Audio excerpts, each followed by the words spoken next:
Hello, everyone. Good morning, good afternoon, good evening. On behalf of the NBSAP Forum and the Equator Initiative, I welcome you all to our month-long webinar series titled Strengthening Indigenous Peoples' Capacity, Leadership and Rights.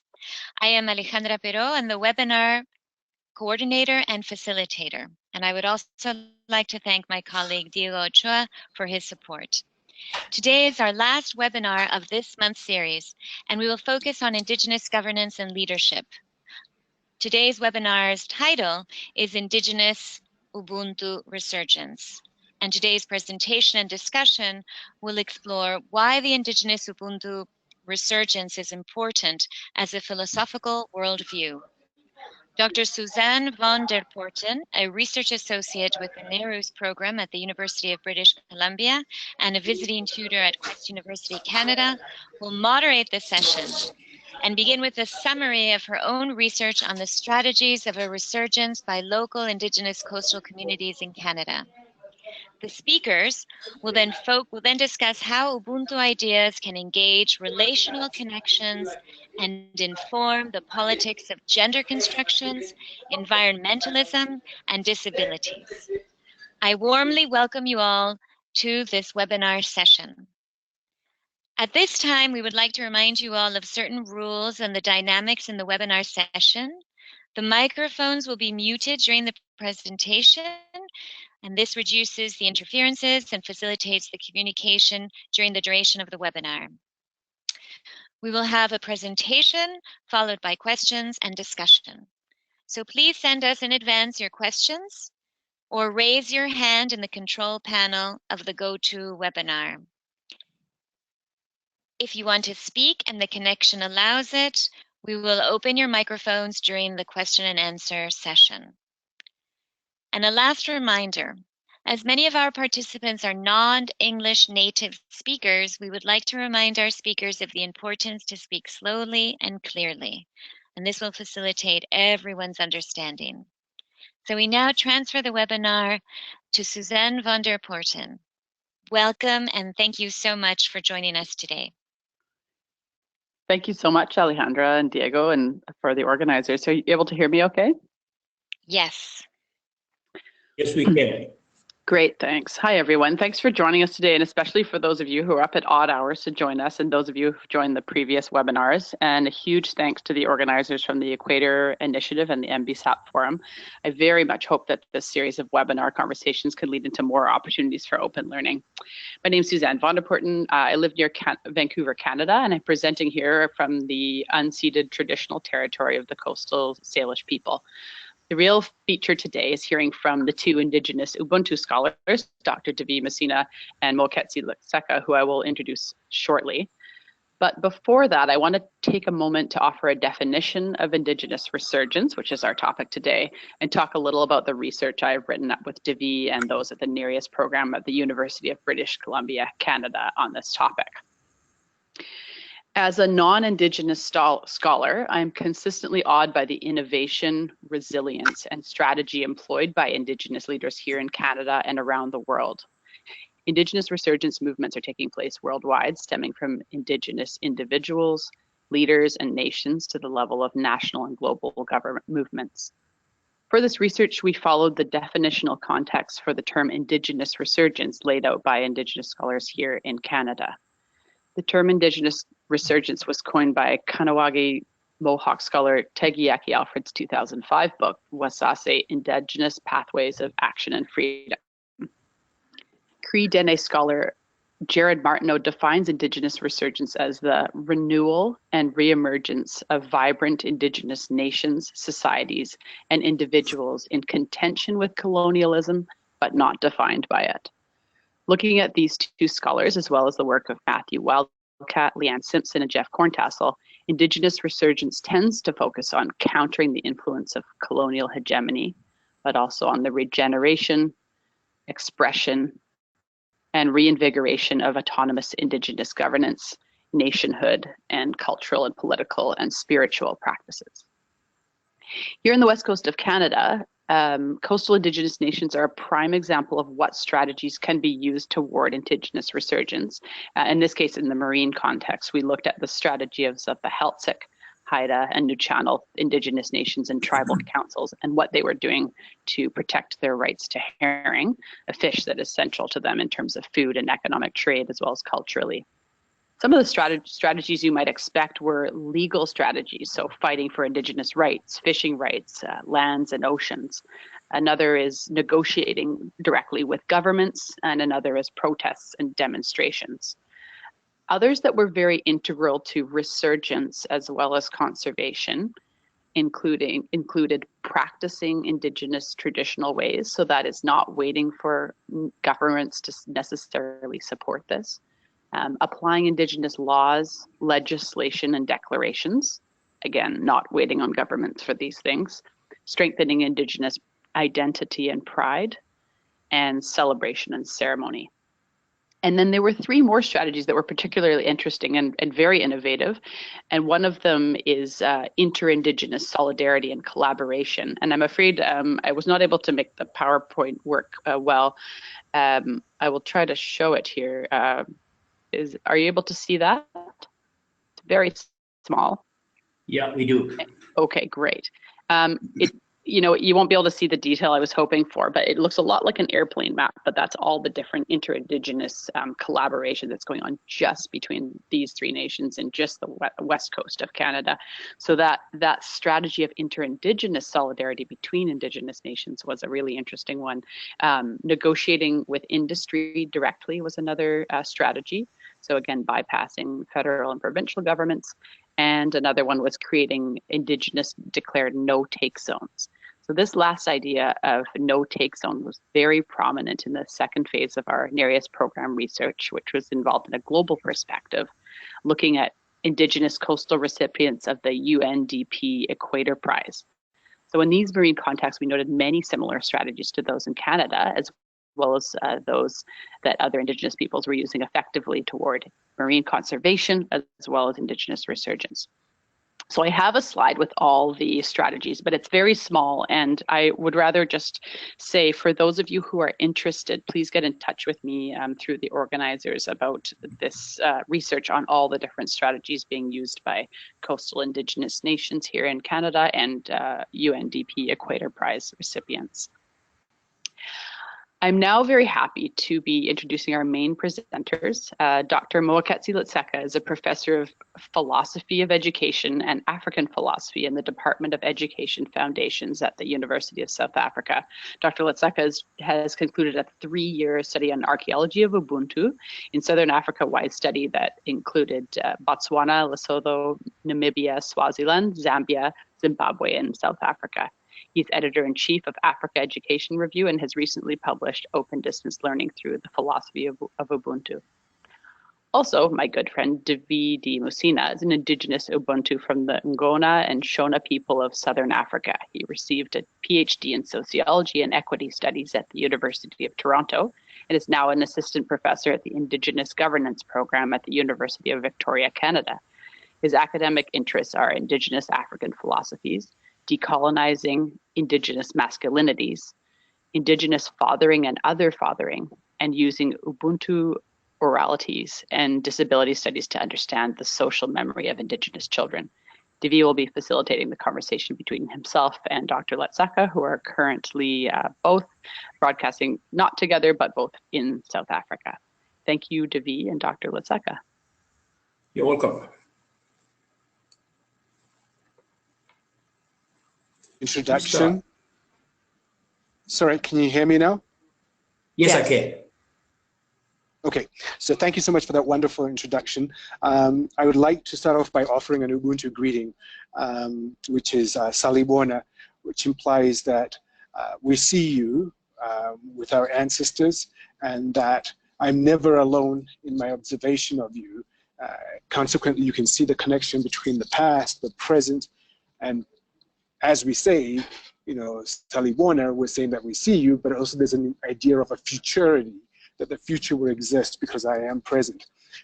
Generally, the response to this is Yebo Salibona, which is an affirmation by you that yes, you agree that you see us together with your ancestors, and that again, you're connecting the past, the present, and the future together.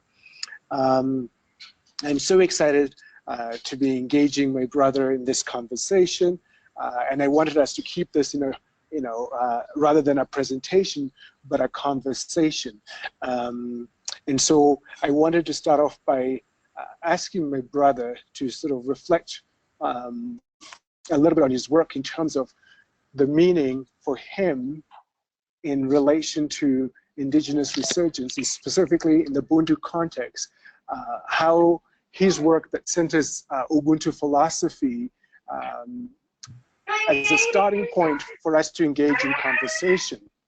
And so I wanted to hear from my brother to sort of see what does his work mean, not only for himself, but for the community, and what is the future aspirations in terms of providing a viable, clear understanding for education as guided by an Ubuntu framework. So I'll hand it over to you, brother. Thank you, David. And from South Africa, it's good afternoon. I understand in Canada, it's good morning. That is right. That's true. Debbie, thanks for invoking the Nguni expression of greeting, Sanbonani. In my language, which is Sesotho, from Lesotho, we say Dumela. But Dumela simply means please confirm my existence, and I confirm your existence in return. So when we wake up in the morning, the first thing we say to one another is Dumela, basically confirm, how are you? So we are concerned about our individual well-being, and Dumela is in linguistics, it's called a phatic communion. It's an expression by which we seek to understand whether you slept well, whether you had good dreams, and whether you get up in the morning looking forward to a brighter day, and whether you can begin to reimagine what your future would be like. So I want to acknowledge you for using that Nguni expression. I'm doing the same, but I'm using, oh boy. Hi. Yes. Can you still hear me? Yes, I can, brother. Yes, I can still hear you. Okay, because something happened on the website. Yeah. I am originally from Lesotho, and I had hoped that the presentation that I sent with the images would capture that. And I hope Alessandro has received the presentation. In the presentation, the first image that I provide is my background. I grew up in rural Lesotho, and it's in the mountains. The picture shows are round thatched houses, the rondables, and it's in the mountain, it's green, it's lush. So I was born and bred in a rural environment in Lesotho, which can be beautiful, but can also be harsh, because when the weather conditions turn sour, particularly this month of June, July, August, snow falls. You are Canadians, you know that when the temperatures go below zero, but Yes. this is Lesotho, and Lesotho can also be hostile. One of the things that shape us as young Basotho boys is that we are born in rural Basotho family household, which are subsistence farmers. My father and my grandfather before them, they were subsistence farmers, and they were cattle herders. They reared cattle, and every Basotho boy grows up heading, we look after cattle. It's our responsibility as young boys. At the age of 8 until the age of 14, we switch between going to the fields in the morning and the family hands come and relieve us. We go and take a quick bath, we rush to school, and in the afternoon, we go back and look after cattle. Cattle, fields, subsistence farming, these are our means of existence, our means of sustenance, and our means of livelihood. And that's the background that makes every Mosotho boy and girl to be who they are. Every Mosotho boy and girl will always identify with the beautiful, but in winter, very harsh and hostile mountain rural Lesotho environment, but will also identify with animals, with fields, with cattle. There's another twist to the story, which is that when we reach manhood at the age of 16 upwards, we become part of migrants.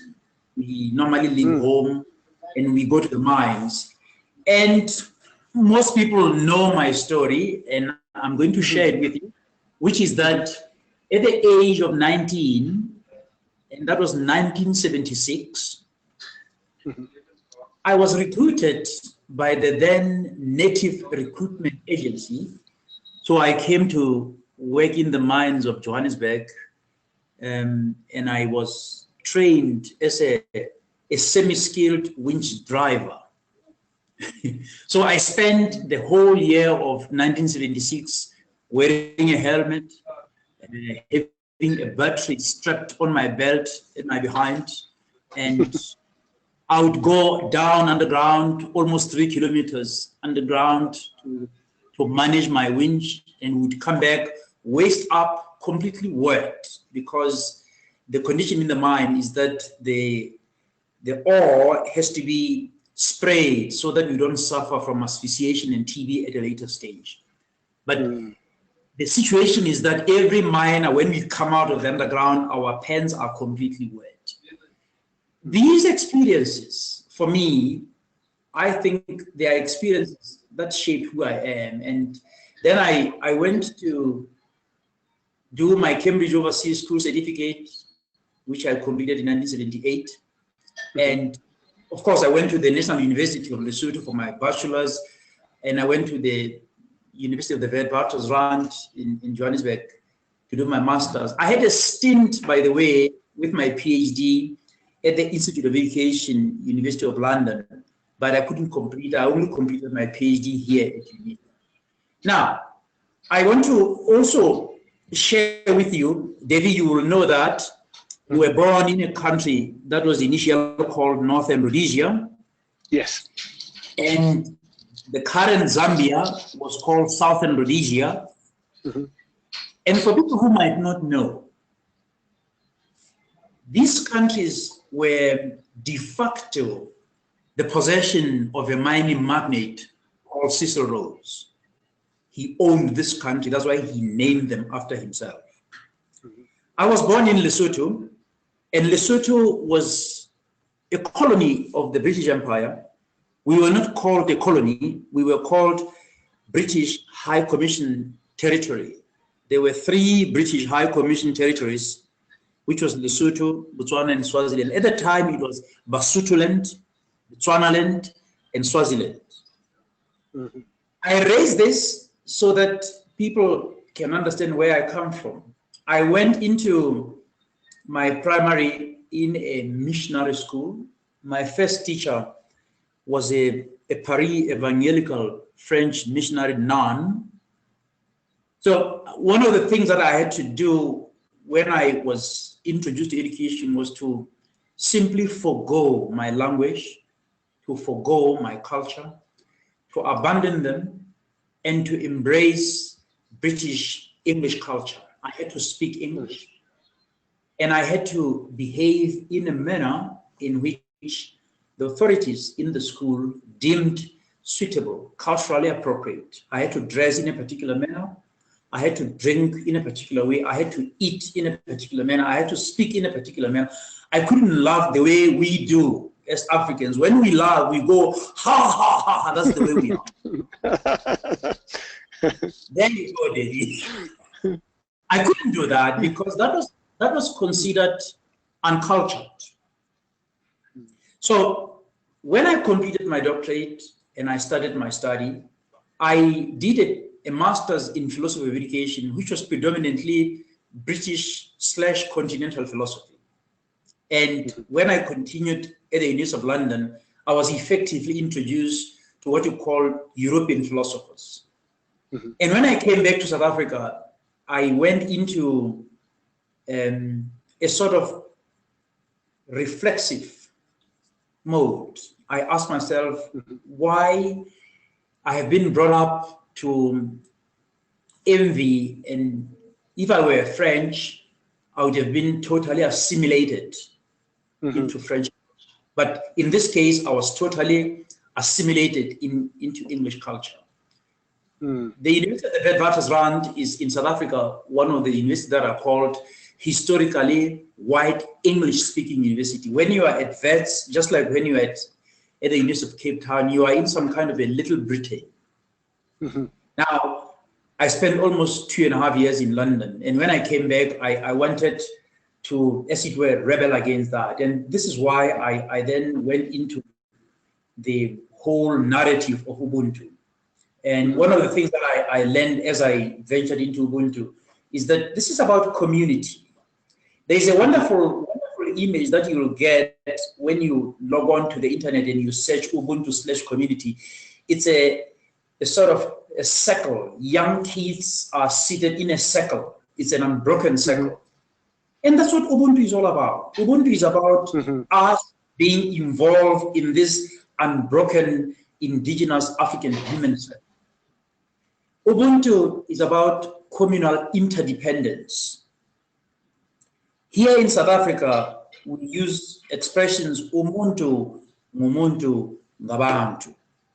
When you turn that expression into Sesotho, it reads mutu, kimutu, kabatu, which means a human being is a human being because of the relationship that that human being has with other human beings. When you go back to the work of Kenyan theologian and philosopher John S. Mbiti, he used the expression, I am because we are. And since we are, therefore I am. This is a far cry from Descartes' expression, I think, therefore I am, which is very individualistic. It looks at oneself. My work in Ubuntu started in 2000. I published a chapter. I've sent you, I think, all the publications that I've done. Some of them I'll continue to do some if you wish. Okay. But I published a chapter in a book that was edited by one of the professors here at UNISA, Professor Philip Hicks, titled African Voices in Africa. My chapter was titled African Philosophy and Educational Discourse. I was asked to explore the nuances of African philosophy and undergird them into my pedagogy. If I were to teach the African students and teach them, not as someone who is socialized into British cultures, but as an African who is learning, how would I address my African fellow students? Now, the problem in South Africa is also a question of poor schooling, which means our students coming to university poorly prepared. So I had to write this paper in such a manner that it would be user-friendly. But what do I do in that paper? I articulate the very same principles of Ubuntu, and I describe Ubuntu as an indigenous African worldview. I describe Ubuntu as a normative concept, as a moral theory. And one of our colleagues who used to work at the University of Johannesburg, Canadian by the way, Professor Thaddeus Mans, but he has done a lot of work in Ubuntu. I shared a spotlight with him at this institution in a series of seminars. And we decided that maybe we should begin to regard Ubuntu as a moral theory of right action. Mm-hmm. And a retired South African constitutional judge, Judge Yvonne Mokgoro, also had conversations with me, and she suggested that Ubuntu maybe should be viewed as a humanistic orientation towards fellow beings. Now, in my 2000 work, I argue that Ubuntu illuminates our communal embeddedness and our interconnectedness to other people. But Ubuntu can be other things too. Ubuntu is also a particular ethic of care. You'll find this in the work of Professor Yusuf Wahid from the University of Stellenbosch, and he has co-authored the work with Paul Smeers of Denmark. Mm-hmm. But my mentor here at UNISA, Professor Mokgobe Ramose, he has written a book on Ubuntu, it's like a Bible. Philosophically, he argues that Ubuntu is the wellspring flowing from African ontology and philosophy. But the general understanding that we put into Ubuntu is that Ubuntu as a concept emphasizes our human dispositions. It pushes us to be in a constant pursuit of a human ethic that inspires us to care for others. It is based on the view that we should at all times be seeking and pursuing that human essence, however we define it. And our call, therefore, in my study, in my research, the call is that all people should endeavor, they should seek out that essence of Ubuntu, they should cultivate it, and then they should realize it through our pedagogy. When we teach, we should teach in such a manner that we get young people to understand what it means to respect a person for who they are, not for how others perceive them to be. Mm-hmm. I have since moved. Yes. Do you mind if I interrupt you for a second, brother? No, so no, one of the. Sorry? I'm saying you're welcome. Oh, thank you. So one of the things I was thinking about, the thing that stands out for me when you're speaking is the idea of reciprocal relational bonds. That stands up very clearly for me. And then I also pick up on another, like you spoke very clearly about the movements of minds, which connects, I think, all of us from sort of like Central Africa to Southern Africa. And there's this idea of respectful curiosity that exists between us.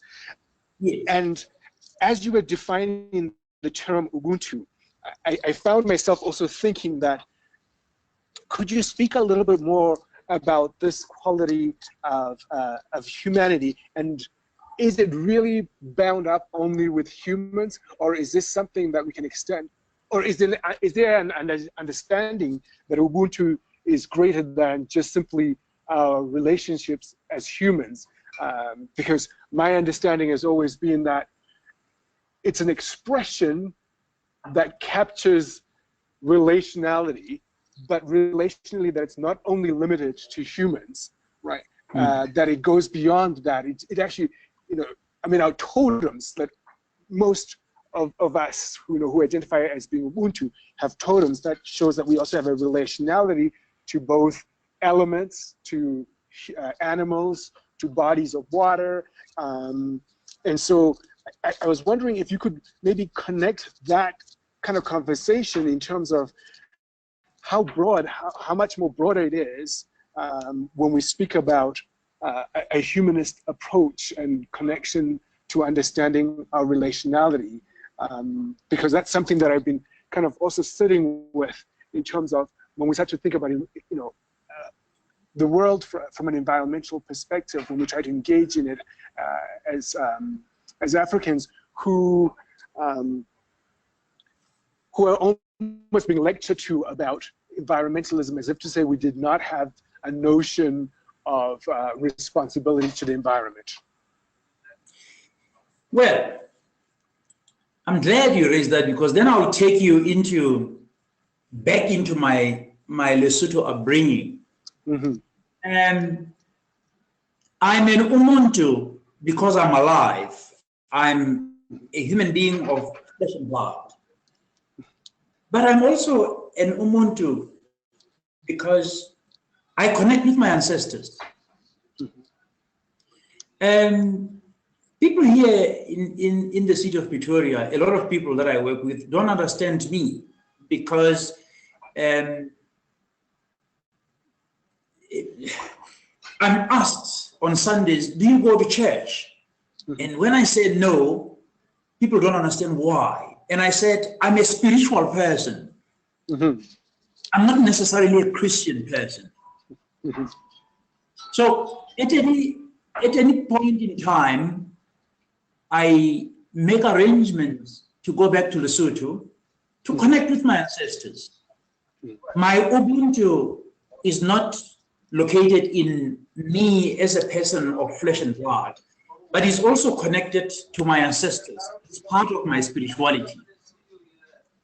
When I experience hardships, when bad luck befalls me and my family, highly educated, my wife has a doctorate, so we are both doctors. And people miss that. We are both people who are highly educated. There are 7 degrees between us, including 2 doctorates.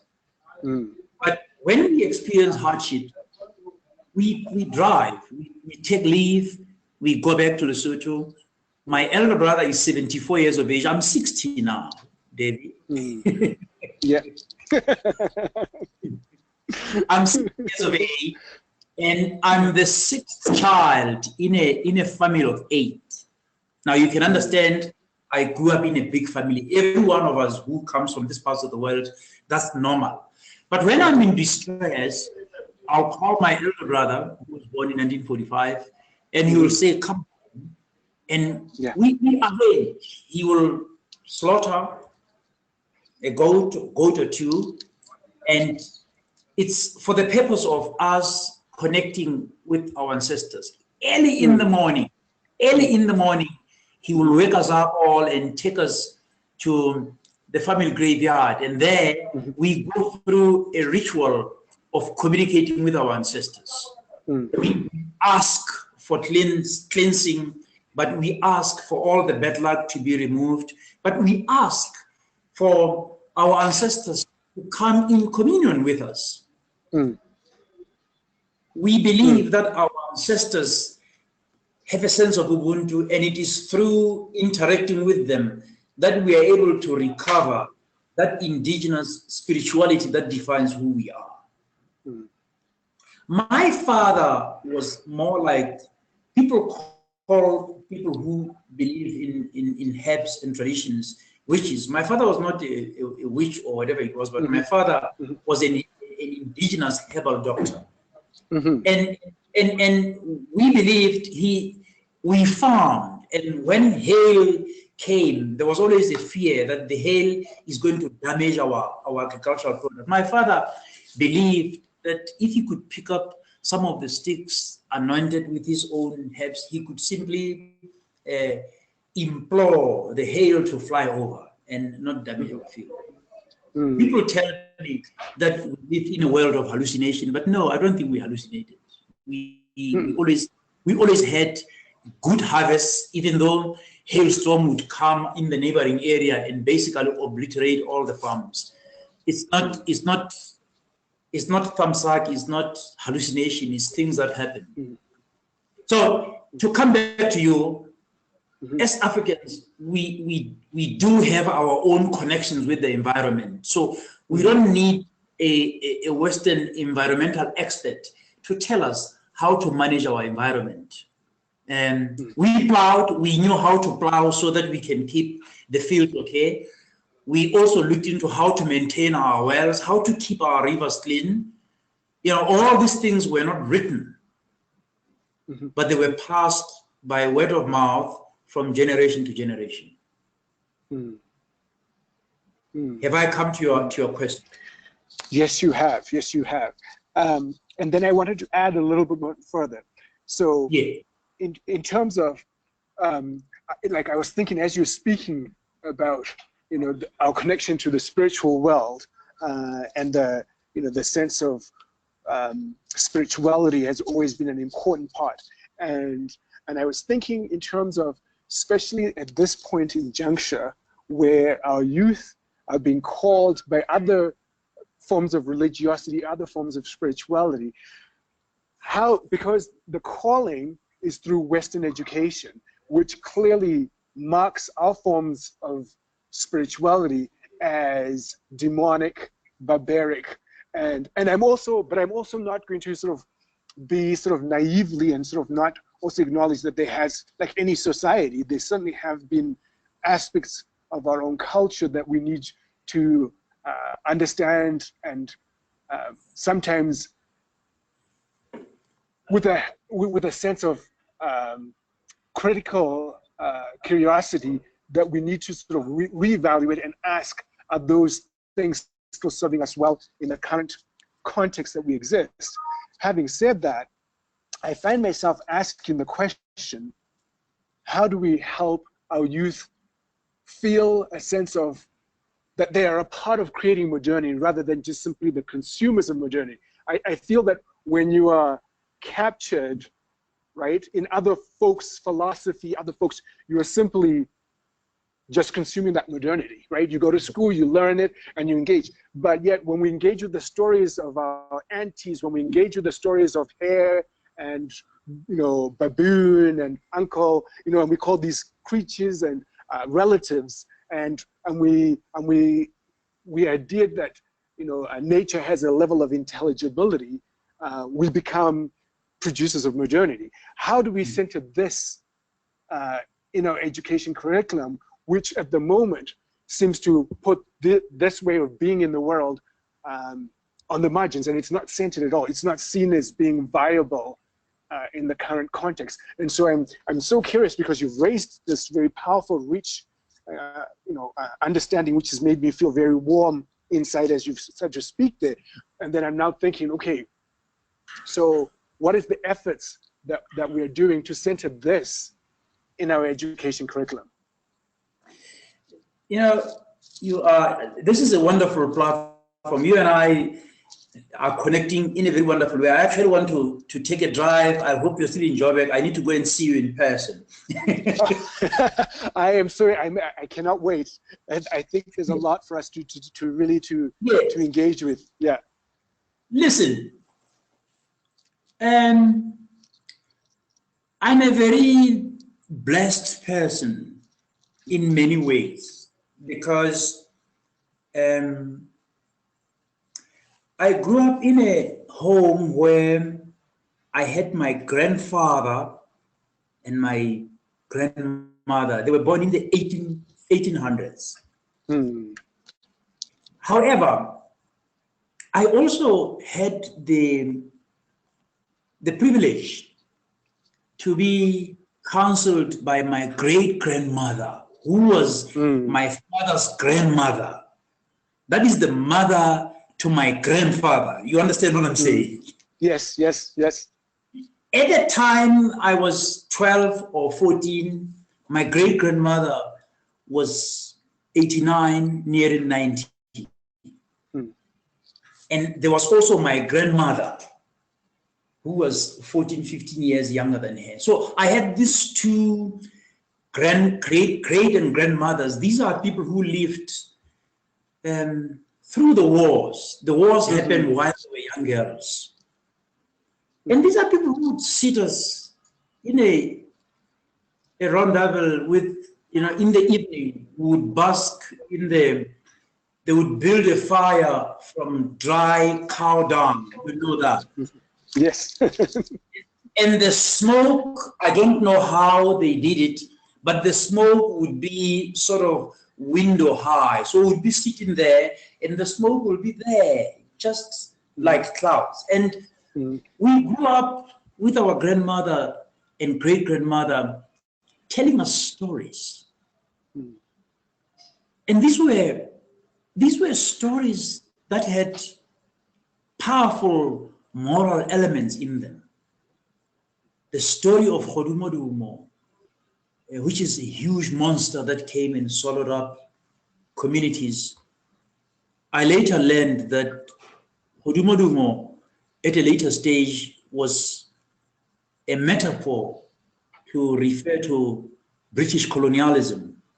At a later stage, when I taught, I was able to utilize that same metaphor to say, Hodumoduma in my time as a high school principal was like apartheid.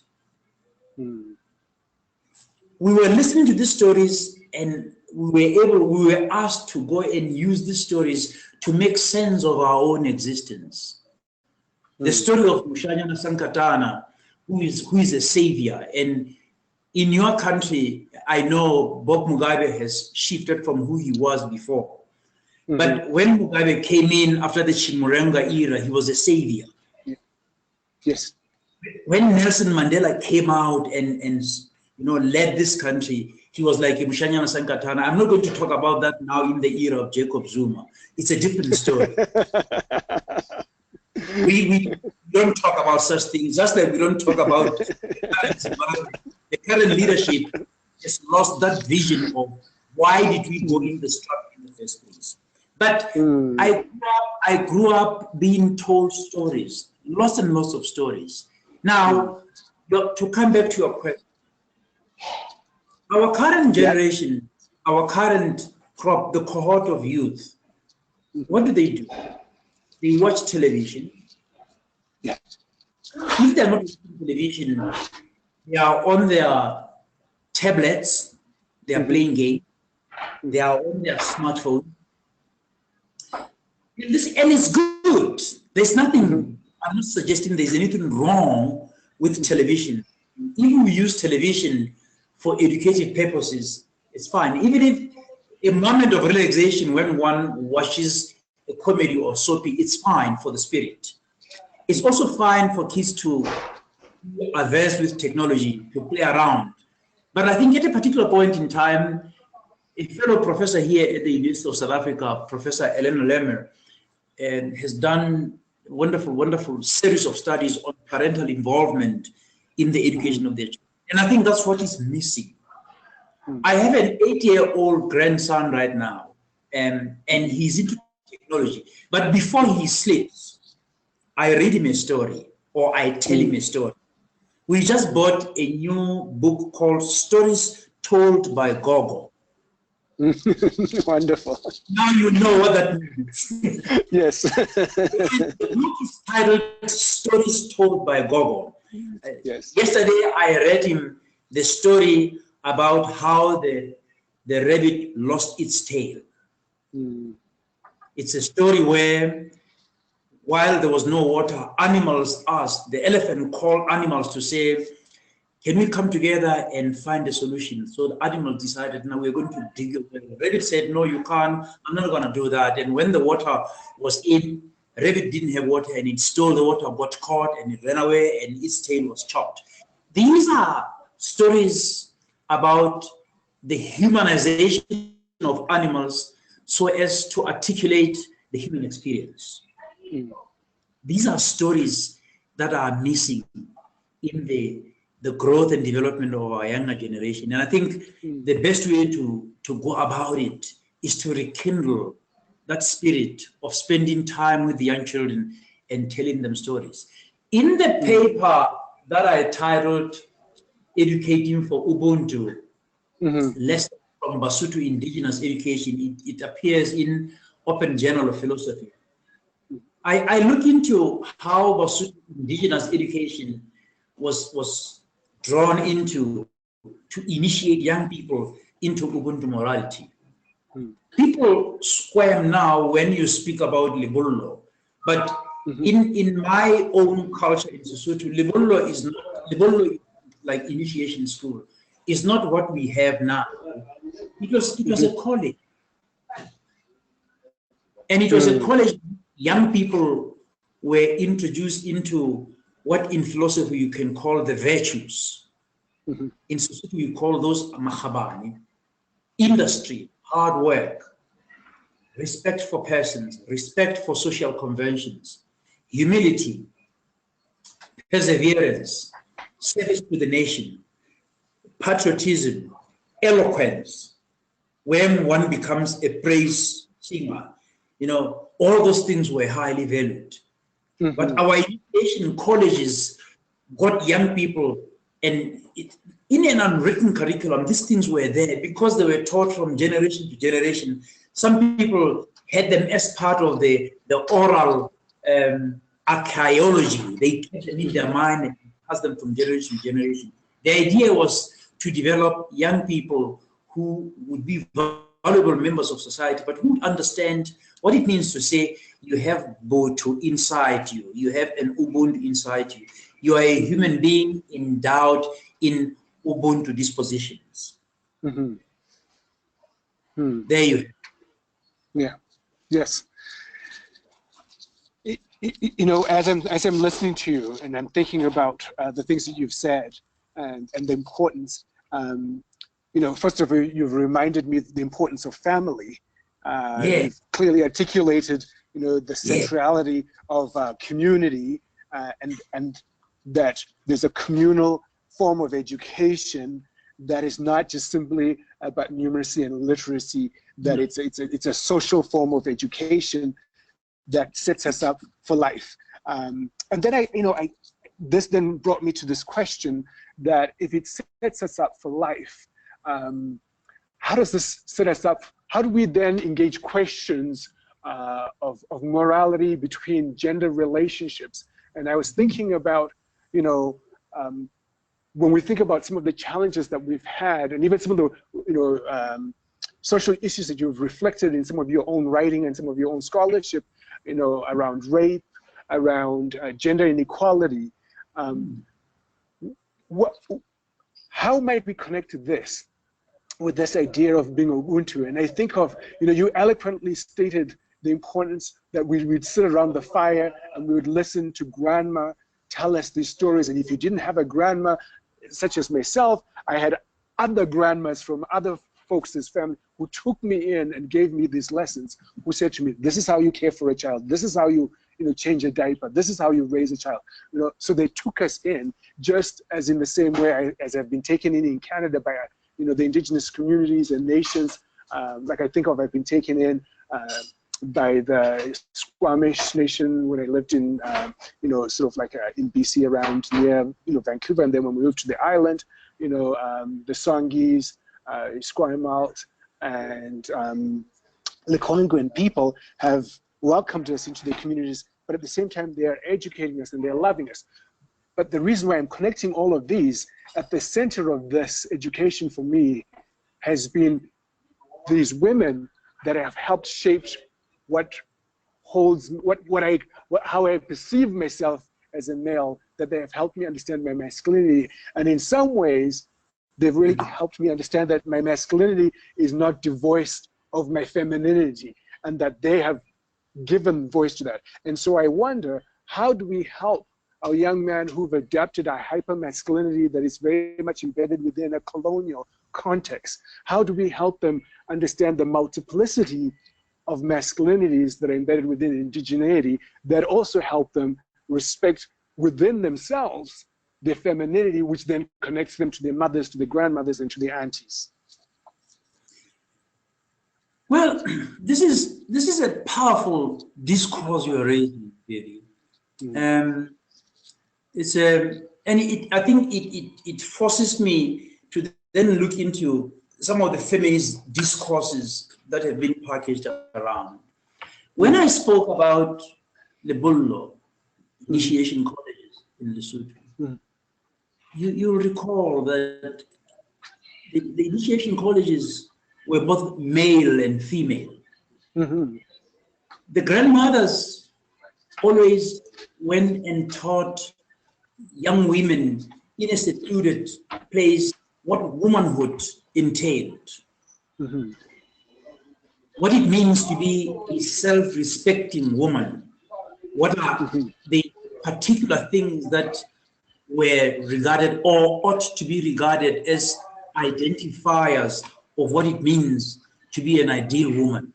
We can raise questions about that, but I'm more inclined to the work of, I think she's Nigerian feminist, Oyewumi. I think, yeah, and she's written this wonderful, wonderful book called or titled The Invention of Women, making an sense of Western gender discourses. It's a powerful book. It's published by University of Minnesota Press. It's a 1997 book. The Invention of Women, making an African sense of Western gender discourse. What Oreoye Oyewumi basically argues is a call for an understanding of the multiplicity of narratives in how we define and understand woman. And her argument is very simple, that we are constantly bombarded by Western women who then became Africanist feminists, who wrote feminist discourses about African women. In a sense, they became self-chosen spokesperson for African women in order for them to understand the feminist discourses. But therein lies the problem. Because what she calls for is for an understanding of the multiplicity of conceptions of this notion of feminism. There are European feminists, but even in Europe, a European feminist doesn't speak to all European feminists. If you're a feminist in Holland, you don't speak to a feminist in Sweden. And they don't speak to a feminist in England. Even if you are in England or in the United Kingdom, if you are in England, you don't speak for an Irish feminist, or you don't speak for a Welsh feminist, you don't speak for a Scottish feminist. And it's the same thing with us here, even within Africa. I mean, Kwame Appiah says that Africa is a huge continent. She strikes so many people when he says Africa, what should define Africa is not the uniformity of cultures, but the diversity. Yes. That we are Africans, but we don't even speak the same language. We are influenced differently. Up in the north, the Arabs are influenced by the Mediterranean culture. We are influenced here within the region by our own internal dynamics. All those things feed into how we can begin to embark on discourses and narratives about what it means to be a woman. The same analogy applies into what it means to be a man. I spoke at UJ about whether, if we look at the current crop of young men who come from initiation schools, people complain that they misbehave, they are badly trained, they don't reflect what it used to be. And my argument is, a student is always a reflection of his or her teacher. Divi and Moketsi, it's Suzanne here. I'm sorry to interrupt. We only have a few more minutes, and we need to open it up for the attendees to be able to ask some questions. So is that okay with you now that we opened it up to those participants who would like to ask questions? A lot of issues can be answered when people ask questions, I accept. Yes. Great, thank you. So I'll open it up now. If anyone would like to use the platform here to ask questions. Just looking here if there's anyone who's asked questions. I'll just give everyone a minute to figure that out. Sure.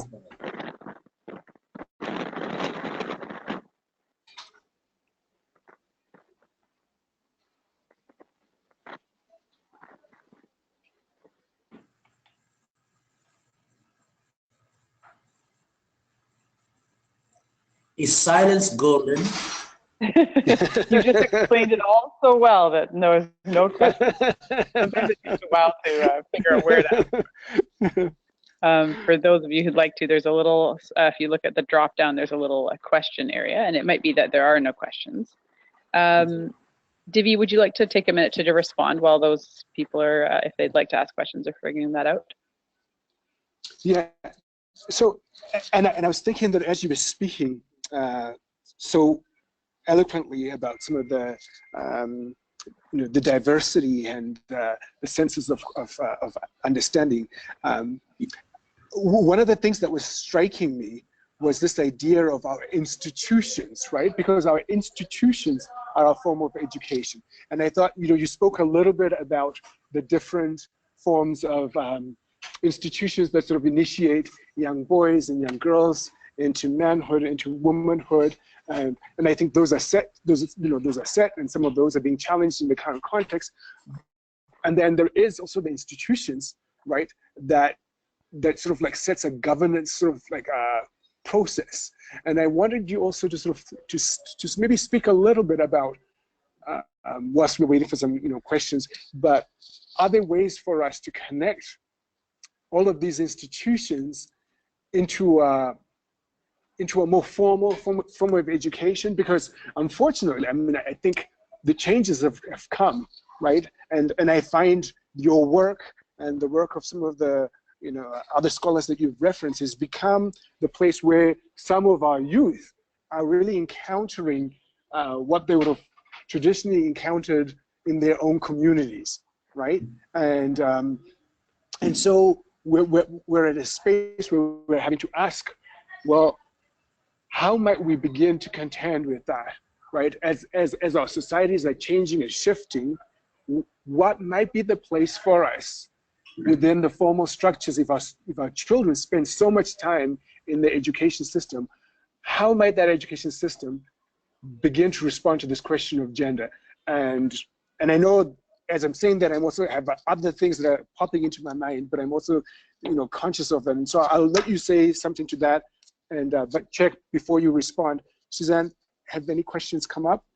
No, and that's okay. What we'll do, it doesn't look like there are any questions coming in. So we'll just maybe make some last remarks with this question, and then we will wrap it up. And just yeah, and I'll do a little wrap up at the end there as well. Okay. I was at a point where I was I spoke about the females, and I think I hadn't really elaborated on the men, and I think I stopped when I was trying to clarify why there is a concern now that the institution of initiation schools is failing. But I sat at the University of Johannesburg, and we had this debate. We had two young men completely from completely different initiation schools.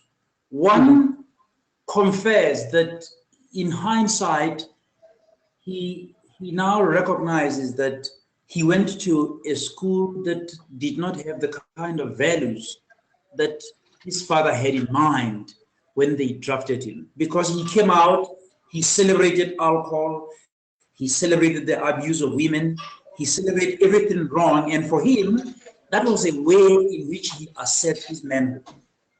And then we had another student who came out and said, his teacher always said to him, man who can raise his hand at the woman is not fit to call himself a man.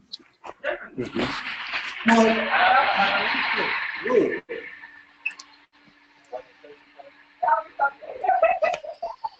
hello? Okay.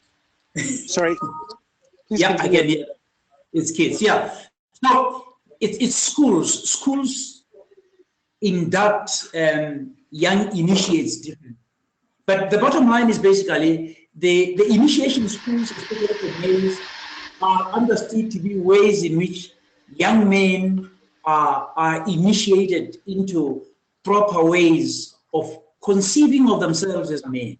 Our understanding is that a man, when a young man leaves the initiation school, they come out of it, they need to have a sense of responsibility. That's one.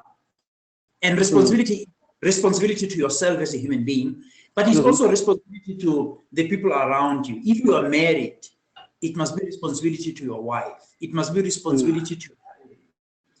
But it must also be that deep understanding and responsibility to your parents, to your community. So when you sit in the hotla, you understand that you are sitting among people who had been to initiation school before you. They already form a generation before you.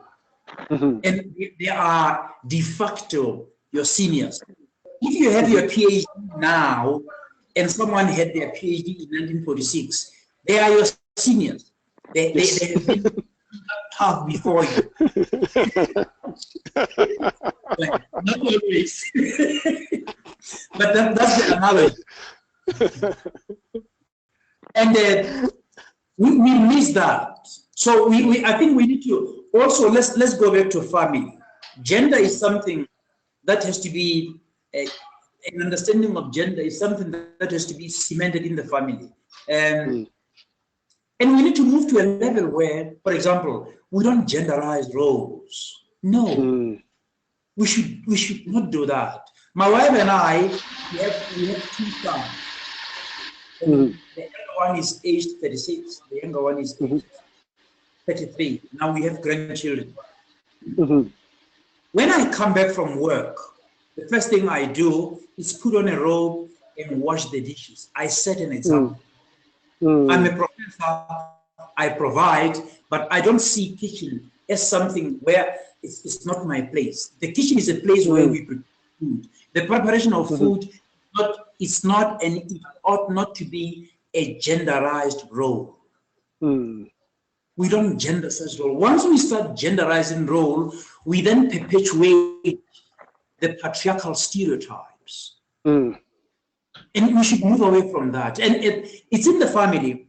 You and I grew up in extended families where, I mean, we don't have that. We now live in the city. So we are into the nucleus family. But I think the challenge should be, how do we recover those semblances where work is work and work was never, and it ought not to be associated with gender. When I was principal, and on Monday, the winds would have come in and the class would be dirty, would be dusty. I always say to my teachers, why should the girls be the ones that sweep the class? Why can't sweeping the class be a responsibility of all the students, irrespective of whether they are male or female? We start. Once we get children, boys at school to start thinking certain tasks belong to female or certain tasks belong to males, then we are failing that very important gender narrative, the gender discourse, where our goal is to ungenderize. Once we ungenderize roles at school and home, we are now on a way to young men and women who will respect one another for who they are as equal human creations. So I'm going to jump in now. It's Suzanne here again. Can you hear me okay? Yes. We've got one question, and it seems like a good one to sort of end on.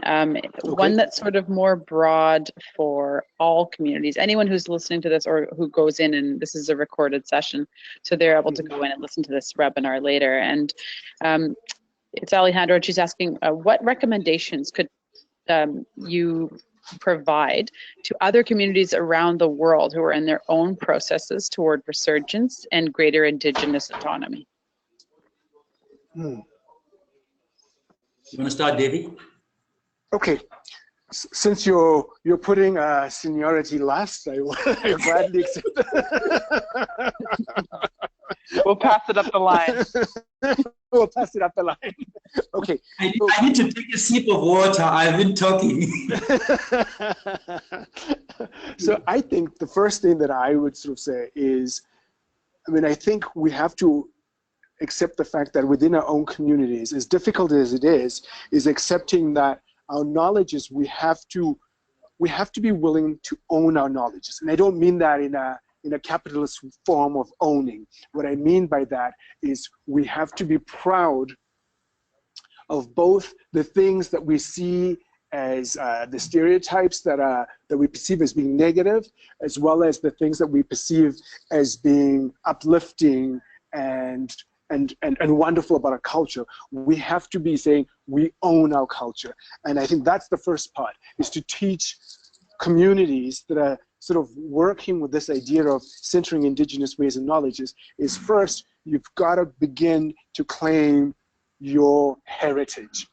And when you claim that heritage, you can begin to start having a conversation. You can begin to have a dialogue, an honest, open dialogue. And then we can begin to see the things that are not working well for us. And we can begin to be critical about those things and ask, how did it come to be this way, right? And then we can begin to ask ourselves, you know, does it meet the tenets? Like I was thinking of when my elder was speaking, because I've been calling him brother, but I really should be calling the old one, because he is. You know, he's my Mdala. You know, and as he's been speaking, he's been very clearly articulating this idea of relational responsibility, that we are relationally bound up in a relationship that requires us to exercise respectful curiosity and to be critical, right, of how might we begin to go forward. And so that we have to have the dialogue, and we have to, I think we find ourselves in new spaces where we have to utilize new ways. You know, I was thinking of, you know, there were, in some communities, there were very set structures that allowed for the community to come together to engage in dialogue and discourse.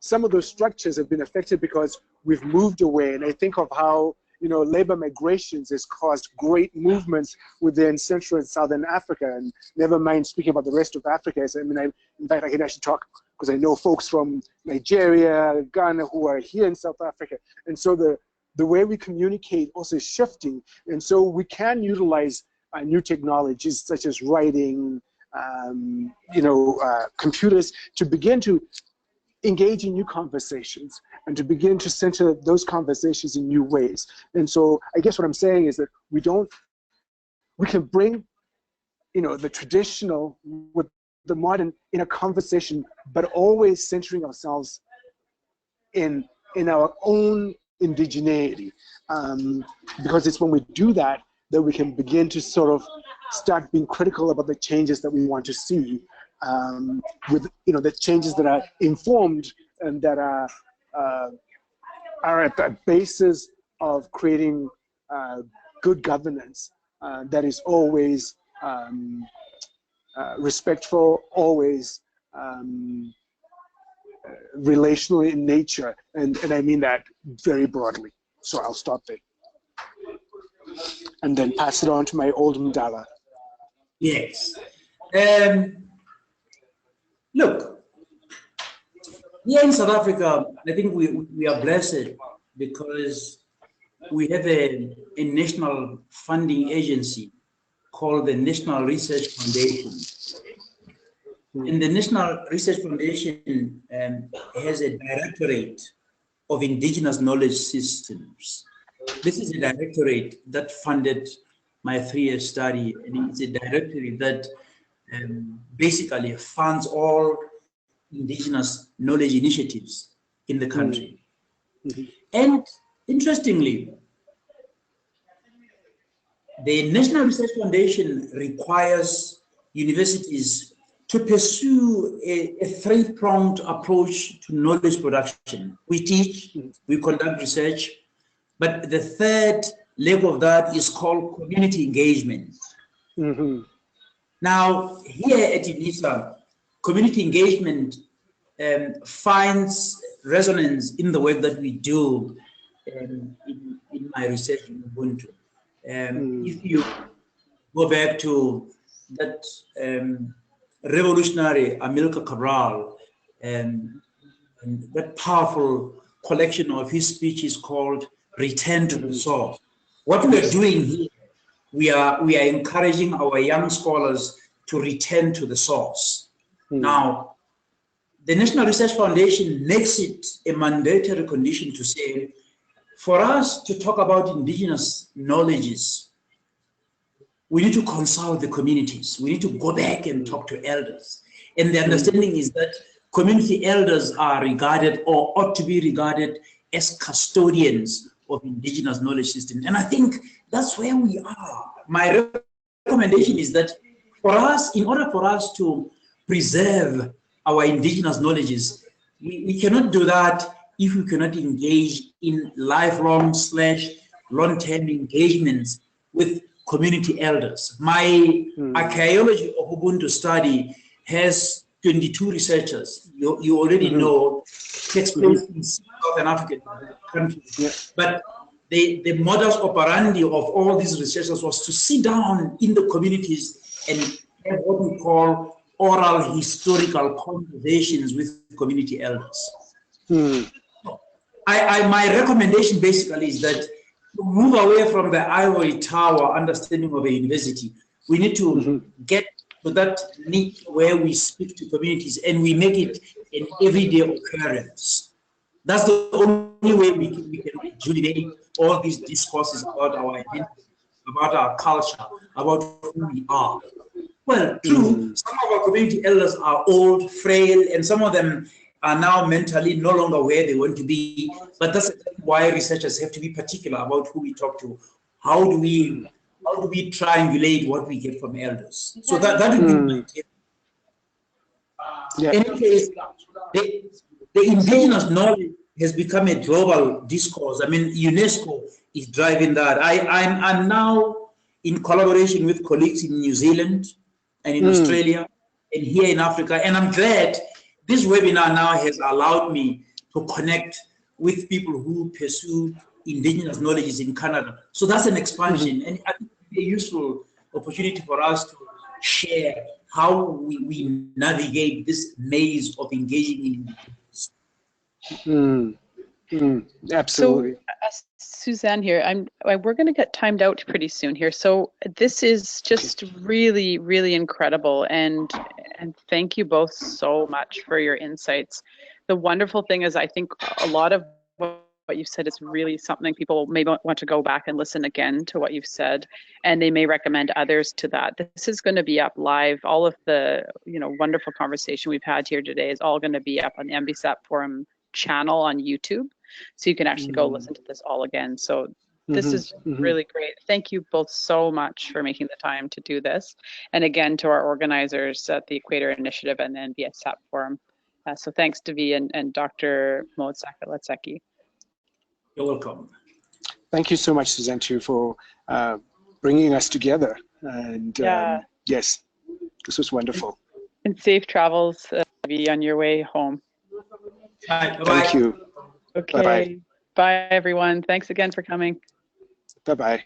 Thank you. This is Alejandra again, and I just wanted to reiterate our thanks on behalf of the NBSAP Forum and the Equator Initiative. And just as Suzanne has mentioned, the webinar has been recorded and it will be up on our NBSAP Forum YouTube channel.